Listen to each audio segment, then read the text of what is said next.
Good morning, student. Today we will start chapter number 2, which is entitled Solution. In our daily life, we rarely come in contact with pure substance. We come across mixture of two or more substance. Like if we talk about air, which is a mixture of gases. Mixture की अगर हम बात करें तो ये दो तरह के होते हैं, जैसे कि हमने क्लास 11th में डिस्कस किया है, heterogeneous mixture and homogeneous mixture. Heterogeneous mixture जिसमें हम सब्सटेंस को और सब्सटेंस जो है वो कम्प्लीटली मिक्स नहीं होते हैं and we can easily separate them. Like अगर हम हेट्रोजीनियस मिक्सचर की अगर हम बात करते हैं तो शुगर प्लस सॉल्ट का मिक्सचर है. और हम दूसरा टाइप का मिक्सचर अगर हम देखें होमोजीनियस मिक्सचर. होमोजीनियस मिक्सचर जो कम्प्लीटली एक दूसरे में मिक्स होते हैं उनके substance and we can't easily separate them. जैसे कि शुगर प्लस वाटर का सोल्यूशन है, सॉल्ट प्लस वाटर का सोल्यूशन है. तो उन्हीं हेट्रोजीनियस उन्हीं होमोजीनियस मिक्सचर जिन्हें हम एक्चुअल में सोल्यूशन कहते हैं उनकी हम यहाँ बात करने वाले हैं. तो देखो, solutions are homogeneous mixture of two or more than two substances. अगर सोल्यूशन की हमसे डेफिनेशन पूछते हैं तो होमोजेनियस मिक्सचर कहलाते हैं, दो या दो से ज्यादा सब्सटेंस जिसमें मिक्स होते हैं. जैसे एग्जांपल है शुगर और सॉल्ट का सोल्यूशन विद वाटर. या फिर आप बात कर सकते हो एयर की, जो कि एक मिक्सचर है गैसेस का, ये भी एक तरह का होमोजेनियस मिक्सचर है. अगर होमोजेनियस मिक्सचर की क्लियर डेफिनेशन देखें तो homogeneous mixture means that its composition and properties are uniform throughout the mixture. पूरे मिक्सचर में अगर कंप्लीटली जो प्रॉपर्टीज और कंपोजिशन है वो सब्सटेंस का सेम होगा तो उसे हम होमोजेनियस मिक्सचर कहेंगे. जैसे कि हम समझ सकते हैं एग्जांपल से, same taste of soft drink in whole bottle. पूरी की पूरी बॉटल में सॉफ्ट ड्रिंक का टेस्ट जो है वो सेम होता है. तो उसके पीछे रीजन यही है कि वो जो मिक्सचर बना हुआ है वो होमोजेनियस मिक्सचर है. Component present in solution can't be separate by simple physical method like filtration. अगर आप सोल्यूशन की बात करो तो जिन कंपोनेंट से मिलकर सोल्यूशन बना हुआ है आप वो होमोजेनियस मिक्सचर है और उसके जो कंपोनेंट्स हैं आप उनको सिंपल फिजिकल मेथड जैसे कि फिल्टर करके अगर उनके कंपोनेंट को सेपरेट करना चाहो तो you can't separate them. Binary solution made up of two components. Binary solution generally हम जो सोल्यूशन देखते हैं वो बाइनरी सोल्यूशन होते हैं, यानी दो कंपोनेंट से मिलकर बने होते हैं. आप जानते हो जैसे कि सॉल्वेंट एंड सॉलिड वो दोनों कंपोनेंट होते हैं. अगर हम सोल्यूशन की बात करें तो सॉल्वेंट जो है वो present in large amount. Solvent वो कंपोनेंट है सॉल्यूशन का जो लार्ज अमाउंट में प्रेजेंट होता है. और अगर हम सॉल्यूट की बात करें तो solid present in smaller amount. जैसे यहाँ देख सकते हो शुगर सोल्यूशन, वाटर जो है लार्जर अमाउंट में प्रेजेंट होगा एज अ सॉल्वेंट, हम उसे काम में लेंगे. उसमें शुगर आप मिक्स कर रहे हो 1 टीस्पून 2 टीस्पून, तो वो एज अ सॉल्यूट काम में आने वाला है. ये एग्जांपल से हम समझते हैं, जैसे 80% इथेनॉल सोल्यूशन आपके सामने है. What is the mean of 80% ethanol solution? It means 80% ethanol है उसमें और बाकी बचा हुआ 20% आपका वाटर है. तो यहाँ पर जो लार्जर अमाउंट किसका, इथेनॉल का है, तो ethanol here serve as a solvent and 20% smaller amount water का सर्व एज अ सॉल्यूट. फिर आप बात करो 20% इथेनॉल सोल्यूशन की, तो 20% इथेनॉल प्रेजेंट है, बाकी बचा हुआ 80% वाटर है. तो अब की बार यहाँ पर वाटर एज अ सॉल्वेंट काम करेगा क्योंकि लार्जर अमाउंट में प्रेजेंट है और जो 20% इथेनॉल है वो एज अ सॉल्यूट यहाँ काम करने वाला है. Solution finally take the physical state of solvents. आप मिक्स करते हो कंपोनेंट्स को, तो सॉल्वेंट जिस फिजिकल स्टेट में होता है सॉल्यूशन बनने के बाद जो सोल्यूशन है फाइनली फिजिकल स्टेट कैरी कर लेता है सॉल्वेंट की. जैसे कि आपने शुगर और वाटर को मिक्स किया, आपका वाटर यहाँ सॉल्वेंट था तो वाटर लिक्विड स्टेट में था, तो बनने वाला सोल्यूशन भी उस सॉल्वेंट की लिक्विड स्टेट को कैरी करेगा. आगे चलते हैं.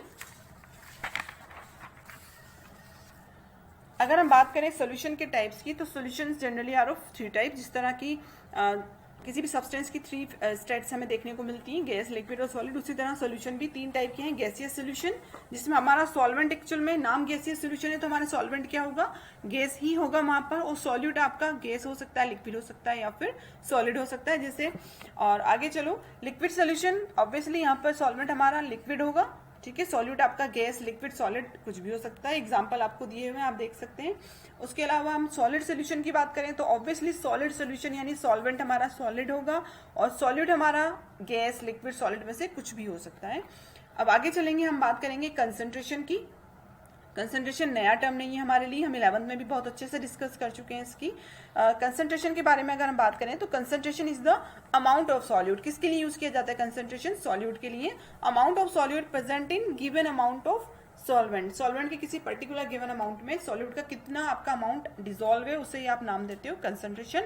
और strength of solution is measured by the concentration. किसी भी सोल्यूशन की स्ट्रेंथ आपको जानना है तो आप उसके कंसंट्रेशन से जान सकते हो. Now concentration of solution can be expressed by the following ways.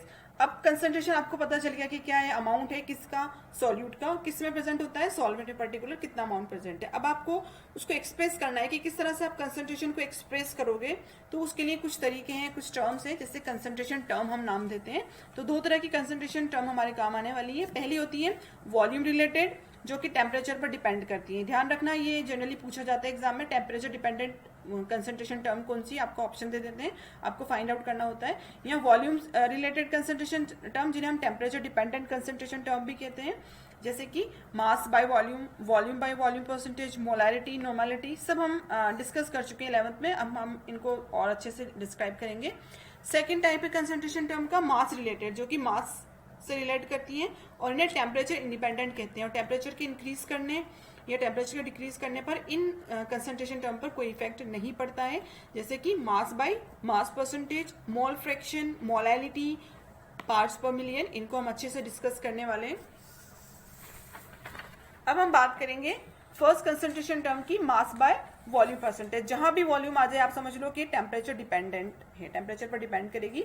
Mass by volume, it is the mass of solute dissolve in 100 ml of solution. Mass by volume का मतलब क्या है कि सोल्यूट का कितना मास डिजोल्व हुआ है 100 ml सोल्यूशन में, सॉल्वेंट में नहीं, पूरे सोल्यूशन को 100 ml सोल्यूशन बनने के बाद उसमें कितना अमाउंट सोल्यूट का प्रेजेंट है, उसे आप मास बाय वॉल्यूम परसेंटेज कहोगे। एग्जांपल से हम समझेंगे।